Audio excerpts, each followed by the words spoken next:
భారీగా పెరిగిన బంగారం ధరలు కానీ 2 రోజుల నుంచి కూడా చూసుకుంటే భారీగా తగ్గుముఖం పట్టాయనే చెప్పొచ్చు. వెండి కూడా దీనికి పోటీ పడుతుందనే చెప్పొచ్చు. అసలు బంగారం రేట్లు ఎందుకు పెరుగుతున్నాయి? ఎందుకు తగ్గుతున్నాయి? అసలు ప్రజలు ఎప్పుడు కొనాలి అనే వాటి గురించి మనతో పాటు మాట్లాడడానికి గోల్డ్ అనలిస్ట్ ప్రభు సార్ మనతో పాటు ఉన్నారు. వారితో మాట్లాడదాం. సార్ నమస్తే. మనం కొద్ది రోజుల నుంచి చూస్తున్నాం సార్, బంగారం రేట్లు ఆకాశాన్ని అంటాయి. మళ్ళీ ఇప్పుడు 2 రోజుల నుంచి తగ్గుముఖం పట్టాయని చెప్పొచ్చు. దానికి గల కారణాలు ఏంటి సార్? ఇప్పుడు పెరగటం కూడా విపరీతంగా పెరిగింది కదా, మామూలుగా పెరగలేదు. ఈ సంవత్సరం చూస్తే 60% వచ్చింది. ఏ సంవత్సరం ఉంది గోల్డ్ ఇన్వెస్ట్మెంట్లో ఇంత పెరిగింది? మీకు లాస్ట్ 25 years తీసుకుంటే దాని మీద రిటర్న్స్ అంత ఉండవు.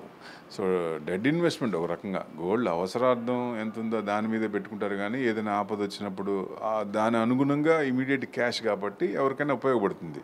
సో పివి నరసింహారావు గారి రిఫార్మ్స్ ప్రతి కంట్రీస్ కూడా ఫాలో అవుతున్నాయి ఇప్పుడు ఒక రకంగా. ఇండివిజువలే కాదు, కంట్రీస్, సెంట్రల్ బ్యాంక్స్, వరల్డ్ మొత్తంలో సెంట్రల్ బ్యాంక్స్ కూడా ఫాలో అవుతూ దే ఆర్ ఎక్రూయింగ్ ద గోల్డ్. అందుకే ఇంత పెరిగింది.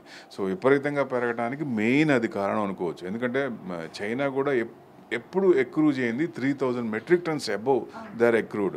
ప్లస్ మ్యూచువల్ ఫండ్స్లో వాళ్ళు ఇంత మట్టుకు ఎప్పుడు పర్మిషన్ ఇవ్వాల. గోల్డ్ కూడా, ఎందుకంటే కొత్త మ్యూచువల్ ఫండ్స్ వచ్చిన సిల్వర్ గోల్డ్ కాంబినేషన్లో ఫండ్స్ వస్తున్నాయి.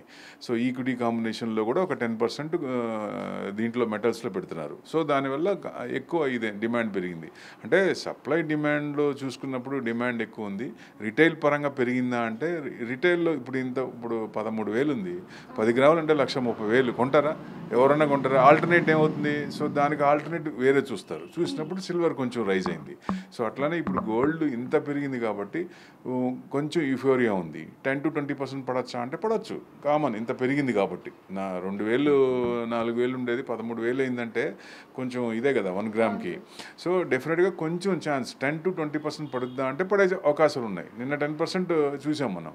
సో మళ్ళీ ఇవాళ చూస్తే మళ్ళీ 1,800 ప్రాఫిట్లోనే ఉంది ఇవాళ. సో సిల్వర్ అండ్ గోల్డ్ రెండు కూడా ప్రాఫిట్లోనే ఉన్నాయి.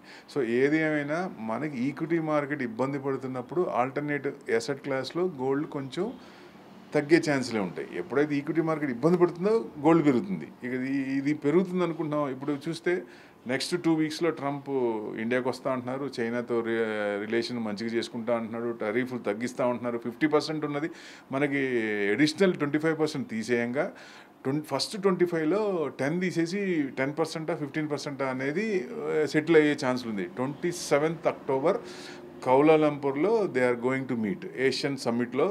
మన మోడీ గారు ప్రెసిడెంట్ ఇద్దరు అక్కడ కలుస్తున్నారు. ఎందుకంటే 10 countries కలుస్తున్నాయి. సో అక్కడ మేజర్ ఇంపార్టెంట్ కాబట్టి మన ప్రైమ్ మినిస్టర్ కూడా అక్కడికి వెళ్తున్నారు, కన్ఫర్మ్ అయింది. సో డెఫినెట్గా అక్కడికి వెళ్ళినప్పుడు ఈ టారిఫ్ ట్రెమర్స్ అనేది ఒక ఎండ్ కార్డు పడుద్దా అంటే పడే ఛాన్స్లే ఉన్నాయి. సో ట్రంప్ డ్యాన్స్లు ఇంతటితో ఆగిపోతాయా అంటే చెప్పలేము. ఎందుకంటే స్ప్లిట్ పర్సనాలిటీ ఉంది ఆయనకి. ఎప్పుడు ఎలా రియాక్ట్ అవుతారో అంటే ట్రంప్ సునామీ ఒకటే, ఎప్పుడు ఎలా రియాక్ట్ అవుతారో చెప్పలేము. సో రాత్రి ఒకటి చెప్తారు, మళ్ళీ పగల్లో ఒకటి చెప్తారు ఆయన. సో డెఫినెట్గా ఎందుకంటే పవర్ పెద్దన్న పొజిషన్లో ఉన్నారు, ఆయన ఏం చెప్పినా మనం వినాల్సిందే. సో కాబట్టి ఇప్పుడు ఏదన్నా కొంచెం మెత్తబడి, ఎందుకంటే ఇప్పుడు డాలర్ రిజర్వ్స్ తగ్గించుకుంటూ గోల్డ్ రిజర్వ్స్ పెంచుతున్నారు. సో దానివల్ల ఎక్కువ ఇదైంది. ప్లస్ ఇంకోటి ఏంటంటే బాండ్స్ విపరీతంగా అమ్ముతున్నారు. యుఎస్ బాండ్స్ అన్ని చోట్ల అన్ని కంట్రీస్ కూడా ఎక్కువ చేసినాయి. సో ఆ బాండ్స్ కూడా విపరీతంగా అమ్మాం. మన ఇండియా కూడా $15 billion అమ్మాం. సో చైనా కూడా $25 billion అమ్మారు. మనం నెక్స్ట్ ఇయర్స్ కూడా $10 billion అమ్ముతున్నాం అంటే మరి వాళ్ళు ఇబ్బందే కదా, యూఎస్కి ఇబ్బందే కదా. సో డెఫినెట్గా అది కూడా ఒక కారణం. సో గోల్డ్ ఇంత కొంచెం తగ్గుతుందా అంటే కొంచెం తగ్గచ్చు, 20%. మరీ విపరీతంగా లకారానికి కిందకు వస్తుందా అంతవరకు ఛాన్స్ కనపడట్లేదు. ఒకవేళ ఏదైనా ఈ ఎక్రూడ్ చేసిన సెంట్రల్ బ్యాంక్స్ అన్ని ఏదైనా తగ్గిందంటే, వాళ్ళు ఏదైనా ప్రాఫిట్ బుక్ చేసుకోవాలనుకుంటే అప్పుడు తగ్గే ఛాన్స్ ఉంటుంది. 90 to 1 lakh వరకు వచ్చే ఛాన్స్ ఉంది. లేదంటే 10 to 20% తగ్గే ఛాన్స్ ఉంది. అంటే నిన్న 130ది 120కి వచ్చింది. ఇవాళ మ్యాక్స్ టు మ్యాక్స్ 115, 114, 1,14,000 రావచ్చు. అక్కడి నుంచి మళ్ళీ కొంచెం తీసుకునే ఛాన్స్ ఉందంటే ఈయన మళ్ళీ డ్యాన్స్లు ఏమన్నా మొదలైతే అప్పుడు మళ్ళీ అది పెరిగే ఛాన్సే ఉంటుంది. సో ఇది చూసుకోవాలి. అంటే మ్యాక్రో ఎకనామిక్స్ డైనమిక్స్ ఉంటాయి కాబట్టి ఎప్పుడు ఎలా మారుతాయో మనకు తెలియదు. సో ఒక్కోసారి వాళ్ళు తీసుకునే డిసిషన్స్ బట్టి ఉంటాయి కాబట్టి కొంచెం మనం ఇవన్నీ అబ్జర్వ్ చేస్తున్నప్పుడు ఇది సెటిల్ అవుతుందా, ఈక్విటీ మార్కెట్లో ఇవి సెట్ అవుతున్నాయా, ట్రంప్ ట్రెమర్స్ అనేది సెటిల్ అవుతున్నప్పుడు అది కొంచెం తగ్గే ఛాన్సులే ఉంటాయి.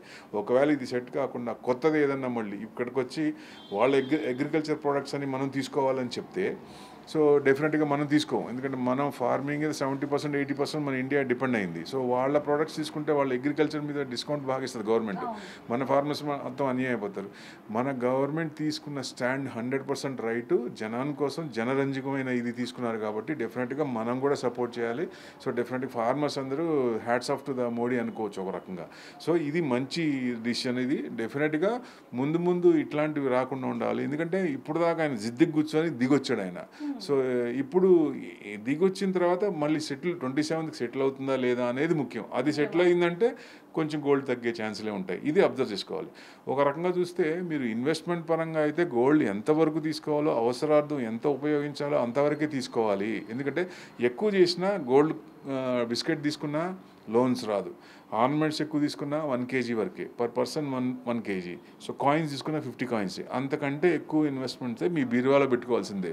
This is dead investment. దాని గోల్డ్ గ్రోత్ ఏదైనా వస్తే వచ్చినట్టు, కానీ ఇప్పుడు వచ్చిన 60% ప్రతి ఇయర్ వస్తుందా? రాదు. నెక్స్ట్ ఇయర్ 10% రావచ్చు, ఆ పైన 10% రావచ్చు, మళ్ళీ తర్వాత ఇది తగ్గచ్చు. సో కన్సిస్టెంట్గా రాదు కాబట్టి సో డెఫినెట్గా ఇన్వెస్ట్మెంట్ పరంగా అయితే గోల్డ్ చూడకూడదు.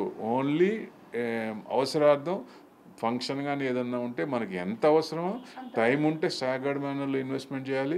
1 year టైం ఉంటే గోల్డ్ స్కీమ్ షాప్స్లో ఇన్వెస్ట్మెంట్ చేయొచ్చు, లేదా gold ETF, gold bees long term అయితే పెట్టుకోవచ్చు. ఈ రకంగా గోల్డ్ మనకి ఎంత అవసరమో అంత మంత్ ఎక్రూడ్ చేసుకుంటే SIP ద్వారా చేసుకోవచ్చు. అది బెస్ట్, ఎందుకంటే లోవర్ లోస్లో కొంటాం కాబట్టి ఒకవేళ పడితే మనకి మంచి రేట్లో వస్తాయి, తక్కువ రేట్లో. చాలా మంది మనం చూడొచ్చు, అంటే డబ్బులు ఉన్నాయనో లేకపోతే డబ్బులు వచ్చాయనో వెంటనే, అంటే చెడిపోనిది ఏదైనా ఉంది అంటే బంగారం అని చెప్పి వెంటనే కొనేస్తూ ఉంటారు. దానివల్ల కొంతవరకు లాస్ కూడా అవుతారని చెప్పొచ్చు. అది లాస్ ఏ విధంగా అవుతారంటారు సార్? ఇప్పుడు లాస్ అంటే కంటిన్యూస్గా పడింది అనుకోండి, ఇప్పుడు 130,000 వరకు వెళ్ళింది, మళ్ళీ లకారం తగ్గి ఇవన్నీ తగ్గిపోయి పారామీటర్స్ అన్ని పాజిటివ్గా వచ్చి తగ్గిపోయింది అనుకోండి, అప్పుడు ఇబ్బంది పడాలి. సో డెఫినెట్గా ఇప్పుడు లోన్స్ తీసుకుంటారు, మనం 1 గ్రామ్ మీద 7,000 8,000 ఇస్తున్నారు. సపోజ్ పడటం మొదలు పెడితే మార్జిన్స్ తగ్గుతాయి. మార్జిన్స్ తగ్గినప్పుడు పరిగెత్తాల్సిందే ఆ మార్జిన్ పే చేయడానికి. సో లేదంటే రీప్లేస్మెంట్ అది గోల్డ్ అమ్మేసుకొని మళ్ళీ ఇచ్చేసుకోవాలి. సో మార్జిన్స్ కట్టాలి ఇమీడియట్గా. గోల్డ్ లోన్ తీసుకున్న వాళ్ళందరూ ఇప్పుడు తగ్గుతుంటే కనుక ఎవరైతే పాన్ బ్రోకర్స్ దగ్గర తీసుకున్నారో వాళ్ళు అవన్నీ మార్జిన్స్ కట్టాలి. సో బ్యాంకుల్లో తీసుకున్న ఆ మార్జిన్స్ పెరుగుతాయి కాబట్టి దానికి అనుగుణంగా కొంచెం ఇబ్బంది ఉంటుంది. సో ఎప్పుడైనా గోల్డ్ ఏంటంటే ఇమీడియట్గా ఏదైనా ప్రాబ్లం వస్తే ఇమీడియట్ క్యాష్ కాబట్టి ఎవరైనా సరే ఇది చేసుకుంటారు, ఎక్కువ ప్రిఫరెన్స్ ఇస్తారు. ఫంక్షన్ అంటే ఇప్పుడు జెంట్స్ కంటే లేడీస్ ఆడవాళ్ళు ఎక్కువ ప్రిఫరెన్స్ ఇస్తారు. గోల్డ్ ప్రిసైజ్ మెటల్స్ కాబట్టి ఫస్ట్ ఇది చేస్తారు. అంటే దీంతో పాటుగా ఇవి రెండేనా అంటే పెల్లాడేమీ ఉంది, అది కూడా కొంచెం ఎక్కువ, అవి కూడా పడ్డాయి, అవి కూడా బాగా పెరిగినాయి, బాగా పెరిగినాయి. అవి కూడా 1% 2% పడ్డాయి అవి కూడా కొంచెం. ఎందుకంటే ఈ బోత్ బ్రదర్స్ ఆర్ చేజింగ్ అనుకోవచ్చు, white and yellow. So white is dominating the yellow అనుకోవచ్చు ఒక రకంగా. వీళ్ళిద్దరే కాదు, నేను కూడా ఉన్నానని కాపర్ ఆల్సో ఈజ్ కమింగ్. ఇక తొందరలో ముగ్గురు అవుతారు. ముగ్గురులో పోటీ నేనంటే ఫస్ట్ సిల్వర్ కావచ్చు, నెక్స్ట్ గోల్డ్ కావచ్చు, తర్వాత కాపర్ కావచ్చు. ఈ మూడిట్లో ఈ ఫేస్లో కావచ్చు. ఎవరైతే ఇన్వెస్ట్మెంట్ చేస్తాం అనుకుంటున్నారో సిల్వర్లో కొంచెం బాగా పెరిగింది ఇంకా, ఎందుకంటే 2 లక్షలు దాటి 2.5 లక్షలు కూడా వెళ్ళే ఛాన్సులు ఉన్నాయి. ఎందుకంటే ఇండస్ట్రియల్ కన్జంప్షన్ పెరుగుతుంది కాబట్టి. సో ఎక్కువ ఇప్పుడున్న ప్రొడక్షన్ లేదు, ఇప్పుడున్న డిమాండ్కి ప్రొడక్షన్ అంత లేదు, ప్రొడక్షన్ తక్కువ ఉంది, మైనింగ్ తక్కువ ఉంది. సో సప్లై డిమాండ్లో డిమాండ్ ఎక్కువ ఉంది కాబట్టి సప్లై తక్కువ ఉంది. సో డెఫినెట్గా రేటు పెరుగుతుంది. సో ఇంకా ఇప్పుడున్న కంపెనీలే కాదు, వచ్చే నెక్స్ట్ 5 yearsలో ఇంకా వచ్చే కంపెనీలకి ఇంకా అవసరం. ప్రతి దాంట్లో కూడా సిల్వర్ వాడుతున్నారు. సో ఎలక్ట్రానిక్స్ దగ్గర నుంచి మొత్తం ఫార్మా దగ్గర నుంచి టెలికామ్, ఎనీ సెక్టర్, ఏ సెక్టర్ చూసినా silver is using like anything. So consumption is increasing. So demand పెరుగుతుంది. సో 2 లక్షల అంటే 2.5 లక్షలు వెళ్ళే అవకాశం ఉంది. కాకపోతే ఇమీడియట్గా ఏం రాదు. ఒక 5 to 10 years, ఒక 10 years టార్గెట్ పెట్టుకుంటే ఈ లోపల ఎక్కడైనా రావచ్చు. సో అది ఎవరైనా లాంగ్ టర్మ్ ఇన్వెస్ట్మెంట్ అనుకున్నప్పుడు సిల్వర్ చేసుకోవచ్చు. గోల్డ్ అవసరార్థం అనుకుంటున్నారు, ఎంతవరకు అవసరమో దాని ప్రకారం ఎక్కువ చేసుకోవటం మంచిది. ఒకవేళ తగ్గినా ఇప్పుడు అవసరార్థం కాబట్టి మనకేం పెద్ద ఫికర్ పడదు, పెద్ద బాధ అనిపించదు ఓ తగ్గినా కానీ. సో వాడకుండా ఇన్వెస్ట్మెంట్ పరంగా చేసి అరే తగ్గితే కింద కొనుక్కుంటే బాగుండేది అనిపిస్తుంది. That's the main difference. అందుకని ఎవరైనా సరే ఈ రకంగా చేయాలి. సో చేస్తే అప్పుడు బాగుంటుంది. సార్ ఇప్పుడు పెళ్లి సీజన్ కూడా రాబోతుంది. అధికంగా చూసుకుంటే మనం ఎక్కడైనా సరే పెళ్ళి అనగానే ఎంత కట్నం ఇస్తున్నారు, ఎంత బంగారం పెడుతున్నారనే మాట్లాడుతూ ఉంటారు. సో పెళ్ళిళ్ళలో సీజన్ ఉన్న వాళ్ళకి మరి ఎప్పుడు బంగారం కొంటే బాగుంటుంది అంటారు? ఏంటి అసలు మరీ తగ్గే అవకాశం ఉంటుందా ఈ ఇయర్లో కానీ ఎండింగ్లో? నేను అదే అంట, టైం లేదు, పెళ్ళి చేయాలి. ఫస్ట్ మనం ఏం చేస్తాం, ఎవరైనా గోల్డ్ ఎక్కువ చేస్తాం. ఫస్ట్ చేసేదే గోల్డ్. అంటే టైం లేనప్పుడు 2 కాదు 2.5 ఉన్నా 3 లక్షలు కొనాల్సిందే, తప్పదు. వాళ్ళకి ఎంత కాకపోతే ఎక్కువ కొందాం అనుకున్నారు, కొంచెం తక్కువ కొనుక్కుంటారు, కొంచెం తగ్గించుకుంటారు, రేట్ ఎక్కువ ఉంది కాబట్టి. సో ఇన్వెస్ట్మెంట్ అంటే కొనకుండా ఉండే ఛాన్సే ఉండదు. సో మీకు ఇమీడియట్గా అంటే ఎంత ఉన్నా కొనాల్సిందే. సో టైం ఉన్నప్పుడు డిఫరెంట్ ప్లాన్స్ ఉంటాయి, ఆ ప్రకారంగా వెళ్ళాలి. సో 1 ఇయర్ అయితే స్కీమ్స్ ఉంటాయి, 5 ఇయర్స్ 10 ఇయర్స్, నెక్స్ట్ 5 ఇయర్స్ పాప పెళ్ళి ఉంది, 10 ఏళ్ళు అనుకుంటున్నాం. ఈ 10 ఏళ్ళలో గోల్డ్ ఈటీఎఫ్ ఎక్రూట్ చేయండి, గోల్డ్ బీస్ ఎక్రూట్ చేయండి, లిస్టెడ్ అవుతున్నాయి.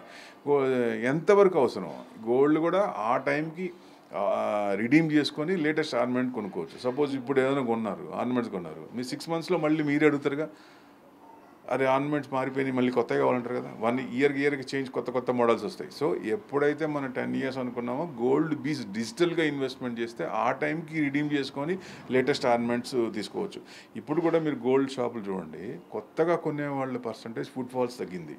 ఎవరు షాపుల్లో ఆడవాళ్ళు ఎక్కువ కనపడుతున్నారు. ఎందుకు? ఉన్న గోల్డ్ని లేటెస్ట్ ఆర్నమెంట్స్ మార్చుకోవడానికి ఆ డిఫరెన్స్ అమౌంట్ పే చేస్తున్నారు. సో మీరు షాప్లో ఎవరిని అడిగినా ఫుట్ ఫాల్స్ తగ్గిందని చెప్తారు. ఎందుకంటే మిడిల్ అండ్ లోవర్ మిడిల్ ఇంత ఉంటే 1,30,000 ఉంటే కొనడం కష్టం కదా. సో అందుకనే ఆల్టర్నేట్గా సిల్వర్ ఐటమ్స్ పెరిగినాయి బాగా. గిఫ్ట్ ఐటమ్స్ కానీ గోల్డ్ నుంచి సిల్వర్కి వచ్చారు. సో సిల్వర్ ఐటమ్స్ బాగా పెరుగుతున్నాయి. సో ఈ రిటైల్ పరంగా చూసినా సిల్వర్ కూడా కొంచెం పెరుగుతోంది, పర్సంటేజ్ పెరుగుతోంది. గోల్డ్ అంటే రేస్లో white is dominating the yellow అనుకోవచ్చు ఒక రకంగా. సో ఇంకా ఫ్యూచర్లో కాపర్ వస్తుందంటే కాపర్ కూడా జాయిన్ అయ్యే ఈ రేస్లో జాయిన్ అయ్యే అవకాశాలు ఎక్కువ ఉన్నాయి. ఎందుకంటే కాపర్ కూడా ఇండస్ట్రియల్ యూసేజ్ బాగుంది, కన్సంప్షన్ ఎక్కువ ఉంది. సో అది కూడా డిమాండ్ ఉంది కాబట్టి అది కూడా మంచి స్క్రిప్ట్ హిందీ కాపర్ ఇట్లాంటి కంపెనీలో పెట్టుకుంటే లాంగ్ టర్మ్లో మంచి ఇన్వెస్ట్మెంట్ వచ్చే అవకాశాలు ఉన్నాయి.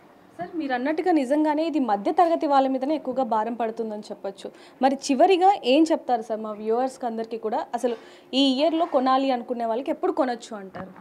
ఇప్పుడు ఈ ఇయర్లో కొనాలంటే ఇప్పుడు కొంచెం తగ్గే ఛాన్స్లే కనపడుతున్నాయి. ఎందుకంటే ఈక్విటీ మార్కెట్ కనుక యూటర్న్ తీసుకుంటే ఈ వార్స్ తగ్గుతూ టారిఫ్ ట్రెమర్స్ కనుక తగ్గితే డెఫినెట్గా కొంచెం తగ్గే అవకాశాలు ఉంటాయి. అందుకనే నేను పార్ట్గా మంత్లీ కొనండి. ఎస్ఐపి ఎలా చేస్తామో అట్లానే మీరు మంత్లీ ఎంత కావాలో మన టార్గెట్ ప్రకారం మంత్లీ ఎంత పడుతుందో అంతవరకు ఇన్వెస్ట్మెంట్ చేయండి. అది బెస్ట్, అది అక్రూట్ చేయండి. సో అది బెస్ట్. ఎందుకంటే ఒకవేళ కంటిన్యూస్గా 5-6 మంత్స్లో తేడా వచ్చిందనుకోండి, సో మీకు లోవర్ లోస్లో వస్తాయి. అదే 6 మంత్స్లో పెరిగింది అనుకుందాం, పెరిగితే హయ్యర్ హైస్లో ఉండే అంటే కొంత పర్సంటేజ్ కొంటాం కాబట్టి కొంచెం యావరేజ్ అవుతుంది. సో అది బెస్ట్.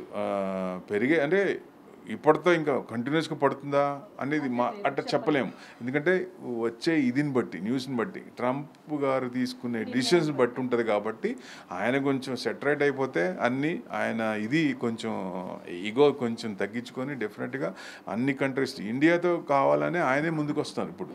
సో డెఫినెట్గా ఆయన ఎప్పుడు ఎలా రియాక్ట్ అవ్వాలో తెలియదు. మళ్ళీ నాకొద్దు అనే టైప్ కూడా ఉంటుంది.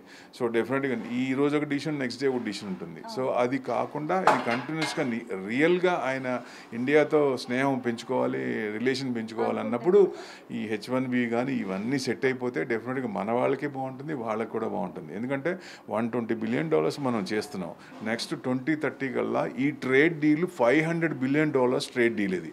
సో నిజంగా కుదిరితే మనం యుఎస్ని కూడా వదులుకోకూడదు. చైనాని ఎలా మరీ చైనాకి దగ్గర అయితే చైనాతో కూడా ఇబ్బంది, ఎప్పుడు ఎలా రియాక్ట్ అవుతుందో తెలియదు. చూసాం కదా కోవిడ్లో ఎంత ఇబ్బంది పడ్డామో. సో అట్లానే వాళ్ళిద్దరికి పడట్లేదు కాబట్టి చైనాని మనకి దగ్గర అయిన కొద్దీ ఈయన మనకి దగ్గర అవుతున్నారు యుఎస్ నుంచి ప్రెసిడెంట్ గారు. సో డెఫినెట్గా ఇద్దరిని మనం దోచిపరంగా దగ్గర పెట్టుకొని వాళ్ళతో కూడా కట్ చేసుకోకుండా యుఎస్తో కూడా కంటిన్యూ చేస్తూ ఉంటే మనకి నెక్స్ట్ 2047 అమృత్ కాల్ అనేది మన ప్రైమ్ మినిస్టర్ అనుకున్న టార్గెట్ మనం రీచ్ అవ్వగలం. సార్ ఇప్పుడు మనం కొన్ని యాప్స్ చూస్తున్నాం, అంటే దాంట్లో 100 కానీ 50 కానీ వేసుకుంటే మనం ఫ్యూచర్లో గోల్డ్ కొనచ్చు, పర్చేస్ చేయొచ్చు అని కూడా కొన్ని యాప్స్ వస్తున్నాయి. సో దాని ద్వారా ఏమన్నా తక్కువలో వద్దు యాప్స్ అనేది అస్సలు ఎందుకంటే ఇఫ్ సంథింగ్ గోస్ రాంగ్ ఇప్పుడు మీకు ఎదురుగా కళ్ళ ముందున్న షాపులు 11 నెలలు ఉంటే స్కీమ్ ద్వారా ఇన్వెస్ట్మెంట్ చేస్తారు. వాళ్ళు వెళ్ళిపోరు కదా. 11 నెలలు ఉంటే మీరు ఏదన్నా అయితే వెళ్ళి అడగచ్చు.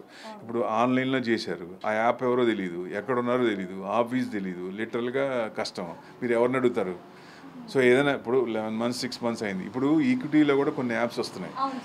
ఇప్పుడు మోతీలాల్ ఉంది, మోతీలాల్ డూప్లికేట్ మీద కూడా ఒక యాప్ వచ్చింది. దాంట్లో తెలియకుండా ఆ బ్రాండ్ నేమ్ చూసి ఇన్వెస్ట్మెంట్ చేసేవాళ్ళు ఉంటారు. తర్వాత విత్డ్రా చేసినప్పుడు తెలుస్తుంది పరిస్థితి, మన డబ్బులు మనకు రాకపోతే. సో డెఫినెట్గా ఏంటంటే మనకు తెలిసిన వాళ్ళ ద్వారా చేస్తేనే బెస్ట్. డిజిటల్గా ఏంటంటే ఎక్కడైనా ఏమన్నా అయినా సంథింగ్ ఎవరన్నా ఆన్సర్బుల్ ఎవరన్నా ఉంటే డెఫినెట్గా దాని ప్రకారం వెళ్ళొచ్చు. అదే తెలియకుండా డిజిటల్ ఆన్లైన్ చేస్తే ఎక్కడో తెలియదు. క్రిప్టో కూడా అంతే కదా, ఆన్లైన్ చేస్తారు. చాలా మంది పెరిగినాయి కాబట్టి ఇప్పుడు ఇబ్బంది, అంతకుముందు ఇబ్బంది పడలా, బాగా విపరీతంగా పడ్డప్పుడు. సో ఆన్లైన్ అనేది కొంచెం జాగ్రత్తగా చూసుకొని చేస్తే మంచిది, రీజనబుల్. ఎందుకంటే ఇది కరెక్టా కాదా, జెన్యూన్ ఉందా లేదా, గవర్నమెంట్ పాలసీలు ఫాలో అవుతున్నారా లేదా అలాంటివి. ఎందుకంటే ఇట్లాంటి ఎక్రూట్ చేసిన మనం ఫస్ట్ 2 months 6 months చేస్తాం, తర్వాత 1 year తర్వాత మనం ఇది చేసుకోవాలంటే విత్డ్రా చేయాలంటే రాకపోతే అప్పుడు పరిస్థితి ఏంటి? సో అది అందుకని ఆన్లైన్ వాటికి వెళ్లకుండా ఉంటేనే మంచిదని ఉద్దేశం. మీరు ఏదైనా ఫిజికల్గా చేయాలంటే షాపుల్లో చేయొచ్చు, లేదా గోల్డ్ ఈటీఎఫ్ పెట్టుకోండి. ఎందుకంటే మీకు డీమ్యాట్లో మీరు 100 కోట్లు పెట్టుకోండి, 10 కోట్లు పెట్టుకోండి, మీకు తెలియకుండా ఒక్క షేర్ కానీ ఒక గోల్డ్ కాయిన్ కానీ బయటికి రాదు. సో డెఫినెట్గా అది డిజిటల్గా ఉంటే బెస్ట్ కాబట్టి లాక్ ఉంటాయి, మీకు తెలియకుండా ఒక్కటి కూడా బయటికి రాదు. సేఫ్టీ ఎక్కడ ఉంది? డీమ్యాట్లోనే ఉంది. సో అందుకని డీమ్యాట్ అకౌంట్స్ బాగా పెరుగుతున్నాయి, ఇన్వెస్ట్మెంట్ అనేది పెరుగుతుంది. సో గోల్డ్ అనేది డిజిటల్గా పెట్టుకొని గోల్డ్ ఈటీఎఫ్ కానీ, గోల్డ్ బీజ్ కానీ, సిల్వర్ ఈటీఎఫ్ కానీ, సిల్వర్ బీజ్ కానీ ఇట్లాంటి వాటిలో ఇన్వెస్ట్మెంట్ చేస్తే మంచి రిటర్న్స్ వచ్చే ఛాన్సులు ఉంటాయండి. సో చూస్తున్నాం కదా, గోల్డ్ రేట్స్ మాత్రం భారీగానే పెరిగాయి, మళ్ళీ ఇప్పుడు తగ్గుతున్నాయని చెప్పొచ్చు. కానీ బంగారం కొనేవాళ్ళు మాత్రం అతి జాగ్రత్తగా కొనాలి. ఏదైనప్పటికీ ఎంతవరకు అవసరం ఉందో అంతవరకే కొనాలనేది కూడా తెలుస్తుందని చెప్పొచ్చు. నిపుణులు మరి అతి జాగ్రత్తగా ఉండాలి ప్రజలు బంగారం కొనేటప్పుడు. ఎందుకంటే ఈక్వాలిటీ ఇప్పుడు సిల్వర్ కానీ బంగారం కానీ రెండు సమానంగా పెరుగుతున్నాయి కాబట్టి రాబోయే రోజుల్లో బంగారంతో పాటు సమానంగా వెండి ఉంది, అలాగే కాపర్ కూడా పెరిగే అవకాశం ఉంది అంటూ కూడా నిపుణులు చెప్తున్నారని చెప్పొచ్చు. మరిన్ని వార్తల కోసం చూస్తూనే ఉండండి బిగ్ టీవీ. కెమెరామ్యాన్ ప్రసాద్తో రిపోర్టర్ దేవిక, హైదరాబాద్.